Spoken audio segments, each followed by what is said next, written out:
Welcome into this week's episode of Degrees of Science. This week we're taking a look back at the major tornado event that moved through Central Texas on May 27th, 1997. That day, our former meteorologist Lon Curtis got a first-hand view of nearly every tornado that moved through Central Texas and all the way down towards the Austin area. So has a first-hand view like no one else really does. So we sat down with Lon to talk about what he saw and a look back at the tornado event that moved through Central Texas 25 years ago, including the devastating F5 tornado that moved through the city of Jarrell.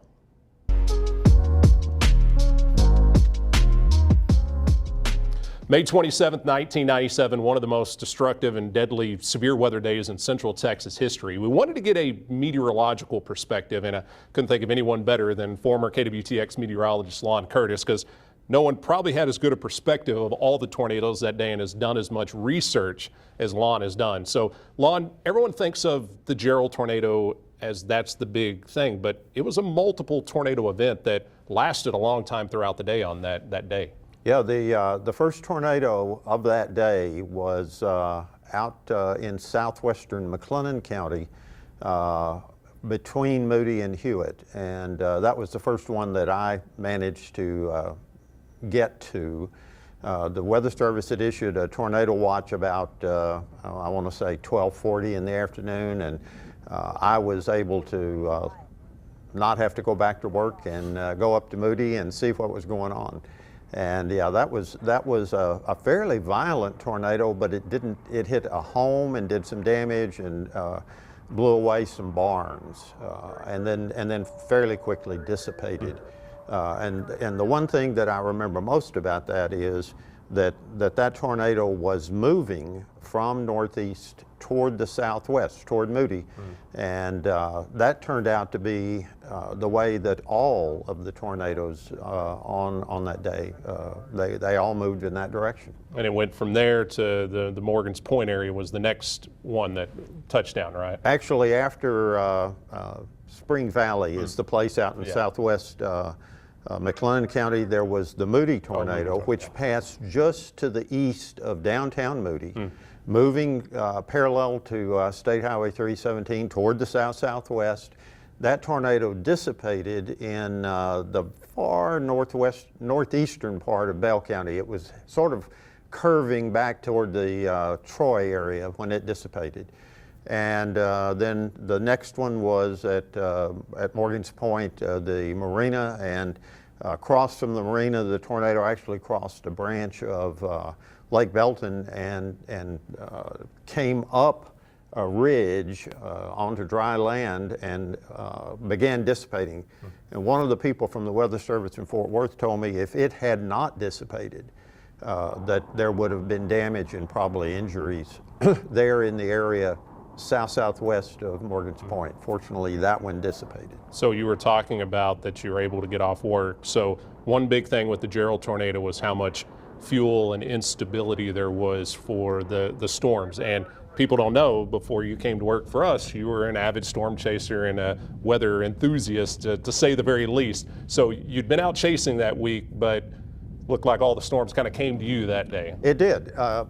On Sunday, Monday was Memorial Day. Sunday, the 25th, I went to Oklahoma, southwest of Oklahoma City, northeast of Wichita Falls, Texas, and intercepted a tornadic storm. Saw a tornado in the Duncan, Oklahoma area, and then another one that was rotating in the opposite direction from which most tornadoes rotate, and that was about maybe 10-12 miles east of Duncan. And I got back home, and the next day the Weather Service had all of southern Oklahoma and the Red River area of Texas in a moderate risk area. And so I went back, stopped at the Weather Service in Fort Worth. You could do that in those days. Now you have to have some sort of governmental pass to get in the door, but I looked at their data. I went on up to the Red River, and the storms were all forming up in the Oklahoma City area, well north of where I was.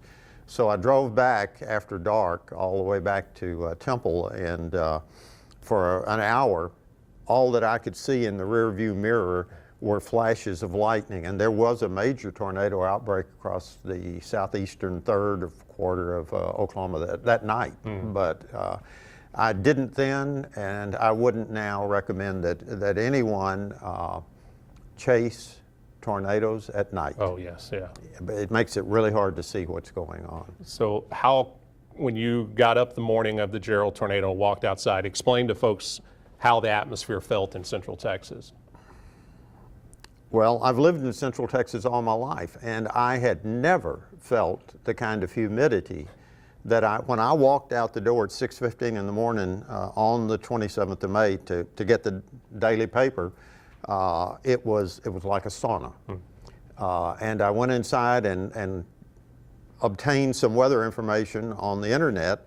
The dew points, there's the temperature and the dew point temperature, and the closer they are together, the more it's like a sauna.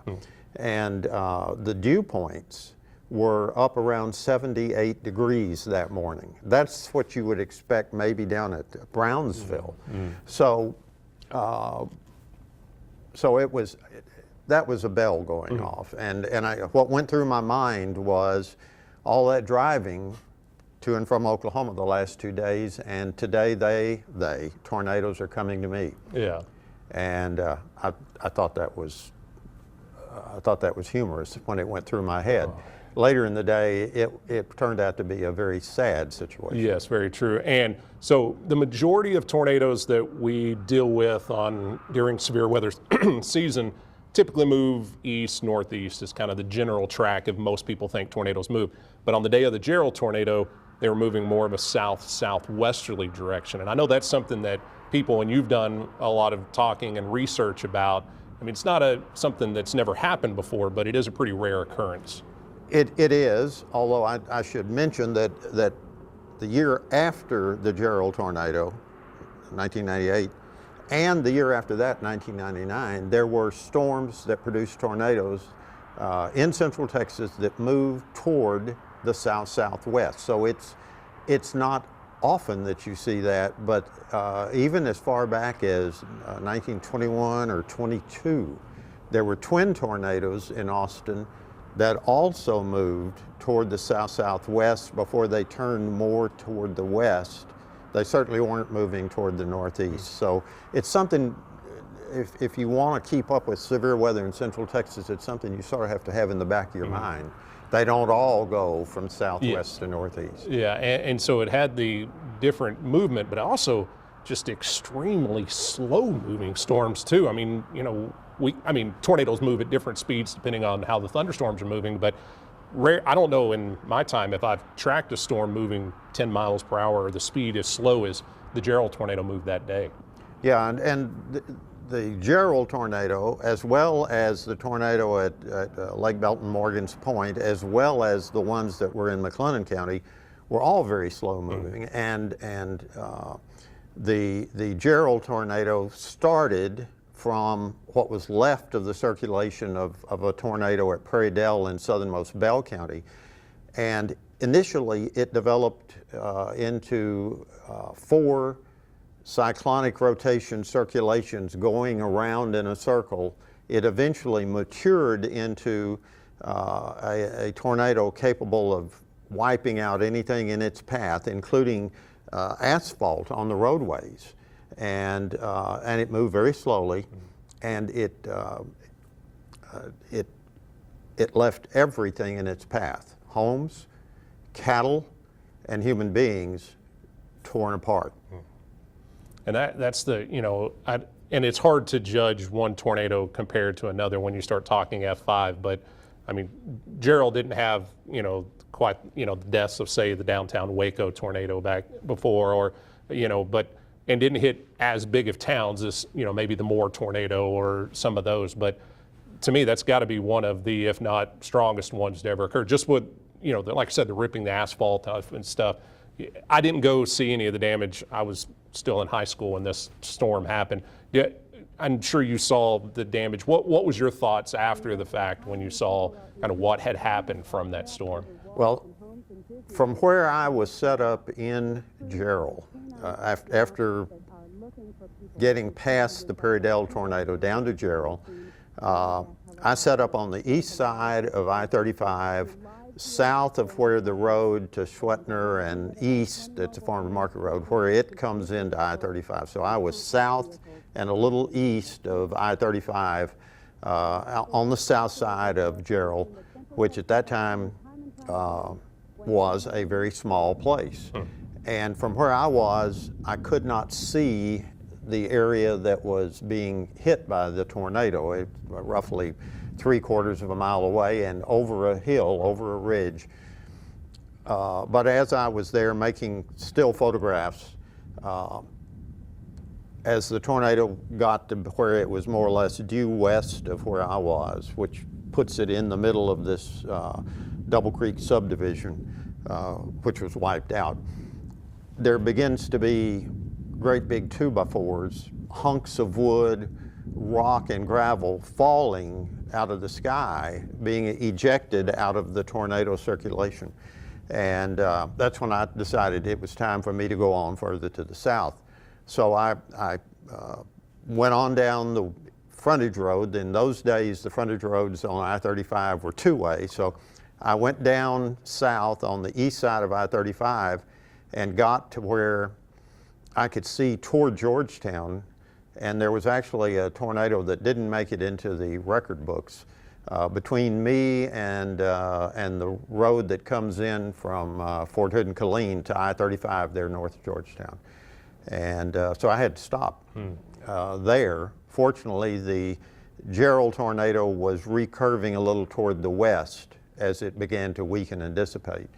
And several years ago, 3 or 4 years ago, I ran into a guy who was a young man then and was a boy at the time of all of this in 1997. And he was telling me, he said, you know, my dad told me that he ran cattle in that area down there where 35 and the road from Killeen come in. He told me that he thinks there was a tornado there because a bunch of the brush, a real brushy area, was torn up and in a circle. I said, there was. Yeah. I saw it. So anyway, I went on down trying to get back ahead of the storm. And I thought I knew where I could cut through and get on 183 from Lampasas down toward Georgetown, Cedar Park. And I took a bad turn and spent a lot of time recovering from my bad choice roads and ended up in Cedar Park right behind, a few minutes behind the tornado that blew part of a steam engine that they have on display there, blew the tender over, I think it was, and then went through an H-E-B store, and literally aerial photographs later on, it looked like somebody had taken scissors and cut through the H-E-B store there, and the store was open and full of customers, but the guy running the store, the manager that day, had lived through a tornado in Wichita Falls. And when he heard the warning and saw the tornado approaching, he got all the customers and all of the staff into the meat locker, which was reinforced.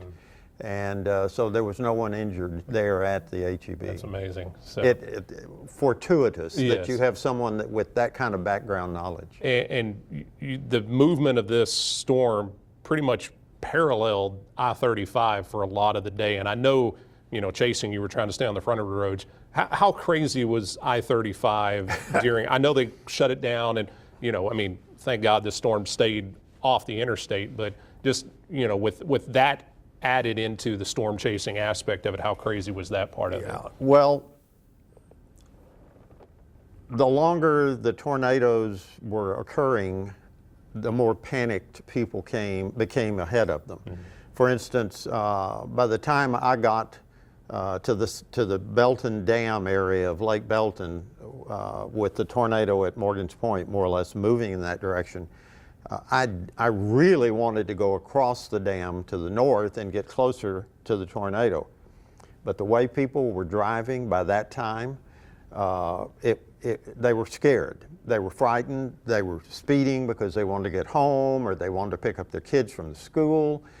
And so I think a lesson out of that is if your kids are in school, the school has, I think almost every school has, a plan. Mm-hmm. And if you get on the road to go get the kids and put yourself in the path of a tornado, whether you have picked them up or not, it's a bad idea. Mm-hmm. Yeah. So I went from Lake Belton, made my way over to Stillhouse, was crossing Stillhouse Dam, the road that's on it, and I noticed up in the upper part of the windshield that there was a funnel. I was in the middle of the dam and there's a funnel, and I looked down toward the south end of the dam in the spillway area, and there's great big hunks of trees being picked up by this tornado. You couldn't tell that it was on the ground. You had to see this and this to make that connection. But yeah, the storms became more intense, I think, from the McLennan County, Spring Valley area. They became more intense as the storm moved south, probably because it ran into richer and richer and richer moisture, even more so than I experienced in Temple that morning. It's a wild day. It's crazy to think that it's been 25 years ago that happened, but knock on wood, we don't ever deal with anything like that anytime soon. But Lon, I appreciate you taking some time to talk about this. Again, I mean, I've read some of your research you've done on the storm, and and seen all the crazy videos and everything, and learned a lot from it. So we appreciate you passing along some of that meteorological insight from that day of those storms. It's my pleasure.